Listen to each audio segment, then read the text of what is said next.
ख्रिस्त में मेरे प्रिय भाई और बहनों, आज हम मिशन रविवार मना रहे हैं और आज की उपासना हमें एक महत्वपूर्ण सीख देते हैं कि हम एक मिशनरी के नाते कार्य करें।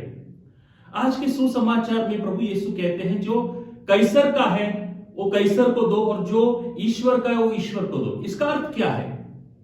हमें मालूम है कि कैसर एक क्रूर राजा था, एक क्रूर सम्राट था, क्योंकि उसने इजराइल पर कब्जा किया था। केवल इजराइल पर नहीं, बहुत सारे देशों को गुलाम बनाया था और लोग उसकी घृणा करते थे।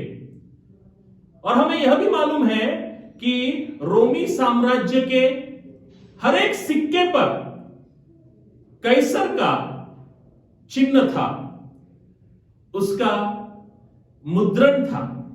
और इस परिप्रेक्ष्य में लोग कैसर से द्वेष करते थे कि हमें उसको कर देना पड़ रहा है, चुंगी देनी पड़ रही है। लोगों में एक प्रकार से वेदना थी, दुख था कि इस आक्रांत राज्य को हम कर दे रहे हैं, चुंगी दे रहे हैं। लेकिन यीशु कहते हैं कि जो कैसर का कैसर को दो, क्योंकि उस पे कैसर का ही मुद्रा है। और इस परिप्रेक्ष्य में यदि हम इस शब्दों का विश्लेषण करें तो हमें पता चलता है कि हमें हमारे देश की प्रगति में हाथ बढ़ाना चाहिए, देश के विकास में हाथ बढ़ाना चाहिए। जो भी कर है, आयकर है, वो नियमित रूप से भरना चाहिए और हम भरते भी हैं।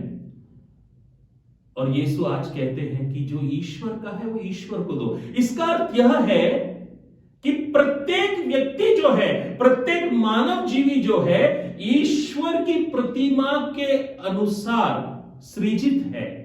उसका सृजन ईश्वर की प्रतिमा के अनुसार हुआ है। उत्पत्ति ग्रंथ में हम पढ़ते हैं।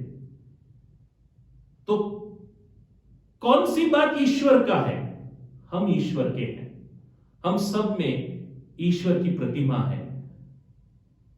और इसीलिए मेरे प्रिय भाई और बहनों, जो कुछ भी हमारा है ईश्वर ने ही हमें प्रदान किया है, पिता ईश्वर ने ही हमें प्रदान किया है।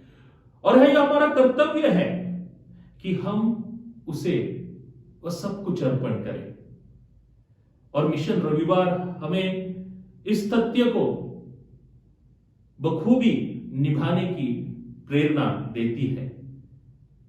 हमसे जो कुछ भी संभव है कलीसिया के लिए, आर्थिक मदद हो, शारीरिक मदद हो, वह हमें देना चाहिए, हमारा कर्तव्य है। तो आइए आज मिशन रविवार मनाते हुए हम प्रार्थना करें कि ईश्वर हमें वह कृपा दे कि हम अपना सर्वस्व उसे अर्पण करें, क्योंकि हम ईश्वर के हैं। ईश्वर की प्रतिमा के अनुसार हमारा सृजन हुआ है।